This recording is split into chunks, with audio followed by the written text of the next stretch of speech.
La función social en América Latina de la comunicación.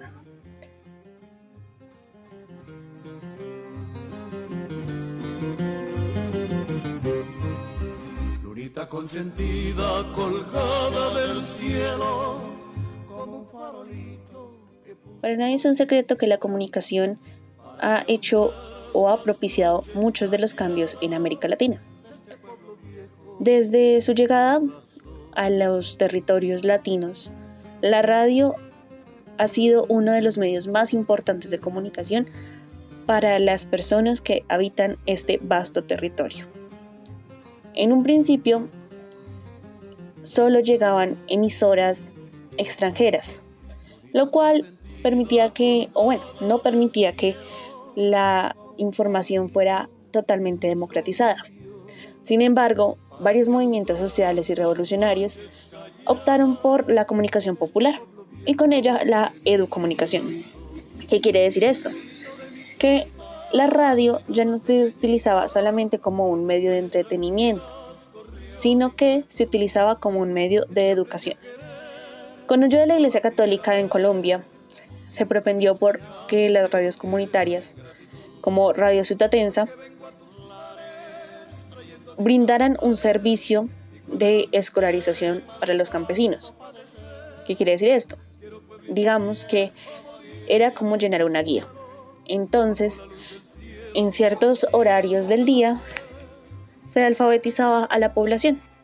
Se les enseñaba las vocales, el alfabeto, a sumar, restar, las tablas de multiplicar, y junto con ello, además de poder armar frases y demás cosas, como tal lo que requiere una alfabetización, también se propendía por la catolización de todas las personas que habitaban en el territorio.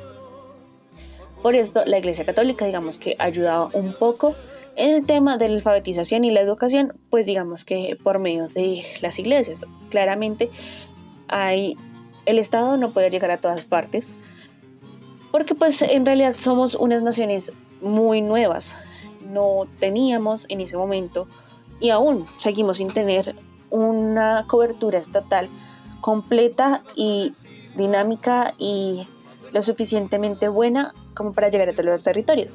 Pero esto no fue un problema para la Iglesia Católica.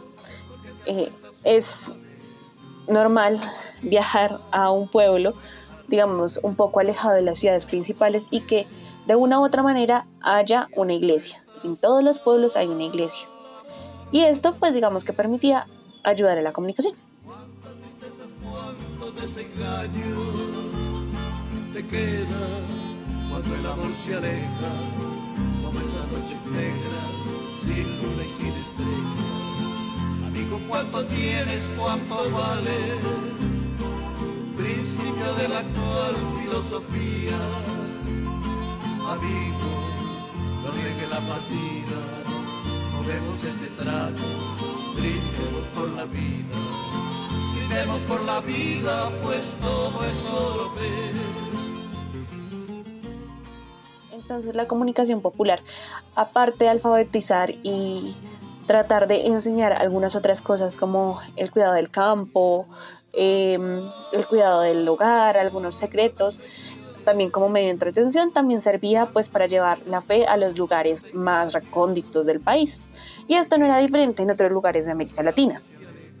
Digamos que esto fue una ola generalizada de cómo se utilizaban los medios de comunicación.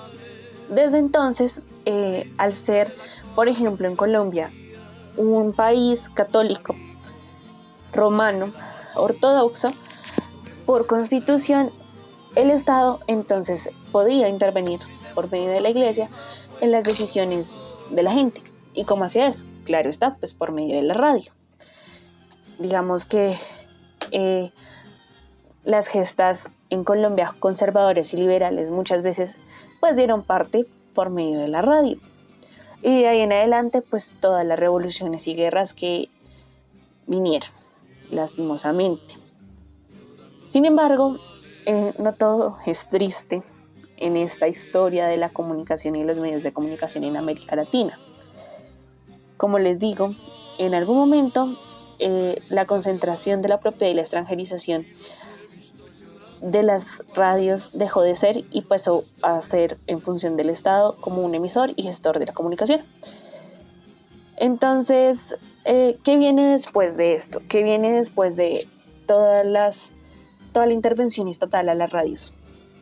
Pues vienen las radios comunitarias y populares, pero de una manera diferente. Digamos que ya no eran totalmente manejadas por el Estado. ¿Qué quiere decir esto? Que el Estado ya no tenía poder como tal dentro de las radios. Digamos que sí podía tener algún tipo de injerencia, pues porque el control de los medios siempre ha estado en manos del Estado y se puede decir que de las clases económicas más poderosas de las regiones. Sin embargo, por esto las radios comunitarias se alejaron un poco de esa tradición, por así decirlo, y entonces se forjó la tradición popular, alternativa, comunitaria y ciudadana, que conforme a las nuevas tecnologías se iban desarrollando y pues los medios masivos de comunicación empezaron a darle voz a los poderes de turno, en las regiones se fueron desarrollando experiencias con el uso de los medios de comunicación como una alternativa. Entonces, la idea de la comunicación dejó de ser industrial y masiva y empezó a tener un carácter, como lo dije antes, social, comunitario e incluso hasta político.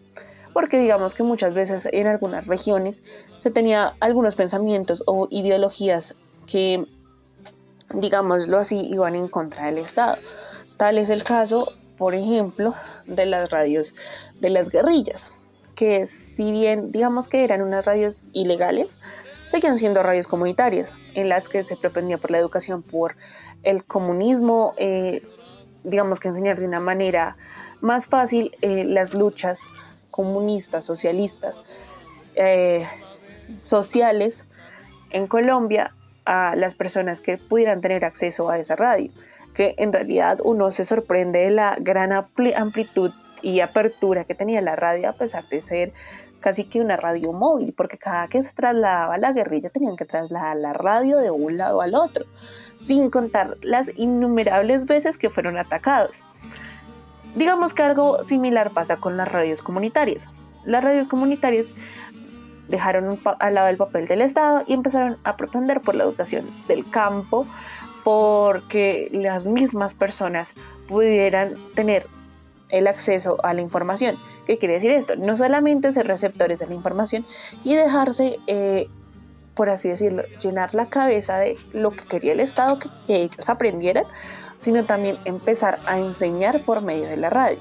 A enseñar sobre qué, sobre derechos humanos, sobre el campo, sobre sistemas de riego, la misma educación popular como alfabetización, y otras tantas cosas que se pudieron hacer que uno no se alcanza en realidad a imaginar todos los usos que pudieron tener las radios comunitarias y que aún tienen como una forma de darle la voz a las personas que nunca han sido escuchadas.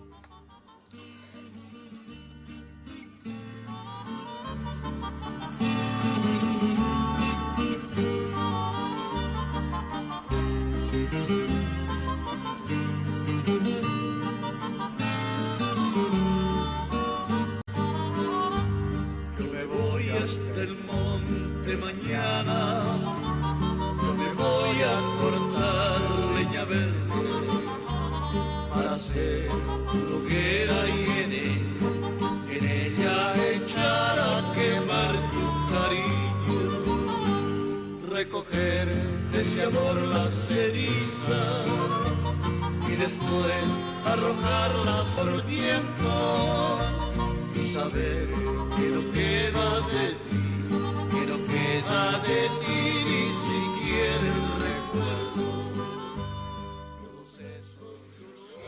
En gran parte gracias a las radios comunitarias es que se pudieron gestar muchas de las revoluciones en Sudamérica, especialmente en las épocas dictatoriales, donde los dictadores tenían el poder absoluto de todos los medios de comunicación, prensa, radio, televisión, aunque digamos que en América Latina no estaba tan vigente en ese momento la televisión. Digamos que era un privilegio de personas muy adineradas. Entonces, pues la gente se comunicaba bien sea por radio o por periódicos. Entonces, ¿qué permitió la revolución? En realidad fue la radio. La revolución nos permitió las radios. ¿Por qué? Porque los periódicos, al ser un noticiero escrito o un medio escrito, era muy difícil que llegara a todos los territorios. Por el difícil acceso a las vías, por las distancias, por la falta de medios de transporte para poder llevarlos, además de ser sumamente peligroso, pues porque en cualquier momento, digamos, podían detener a las personas que estaban llevando estos mensajes. Es por esto que las radios sirvieron como una gesta revolucionaria, no solamente en Colombia, sino en todo el Cono Sur. Es de tener en cuenta que la mayoría de dictadores más o menos ocuparon la misma época y pues esta revolución se llevó en toda América Latina, empezando claramente por Chile. Chile ha tenido muchas revoluciones muy importantes que han marcado la historia de América Latina y han marcado el camino a seguir de otros países. Entonces, ¿a qué se enfrentan ahora las radios comunitarias al ser tan importantes? Actualmente las radios comunitarias siguen cumpliendo su papel social y el papel de llevar la comunicación a todas partes, de llevar la educación a los lugares más recónditos de las regiones. Sin embargo, han sido dejadas un poco al lado por los medios de comunicación nuevos, como las redes sociales, ya que muchas de las personas que habitan en los territorios ya tienen un teléfono inteligente, por así decirlo, aunque pues digamos que no todos tienen acceso a internet, pero la comunicación ha empezado a ser reemplazada por plataformas digitales. Entonces, la resistencia y la reivindicación de las radios comunitarias es algo sumamente importante, especialmente en Latinoamérica, sobre la educación y cómo Latinoamérica llegó a ser lo que es gracias a las radios comunitarias. Latinoamérica tiene la historia que tiene en este momento es gracias a las radios comunitarias. Latinoamérica es radios comunitarias, radios populares, radios sociales, con tintes políticos. Latinoamérica es mucho más allá de las redes sociales, porque en nuestras tradiciones, en nuestra cultura, en nuestra sangre, es muy importante la tradición oral, el poder pasar saberes de una generación a otra por medio de la oralidad. Es la forma de sentirse cerca, de no perder la empatía, de no perder la pasión por escuchar y hablar con el otro. Esperamos que las nuevas generaciones puedan reivindicar ese papel tan importante que tiene la radio en las naciones y que sepan valorar toda la historia enriquecedora que tiene las radios en Colombia y en Latinoamérica. Porque finalmente las redes sociales también son manipuladas por los ricos, por los estados, y uno termina siendo lo que ellos quieren que uno sea. Hay que dejarle un poco de libertad al espíritu, y esto solo lo permite la información democratizada.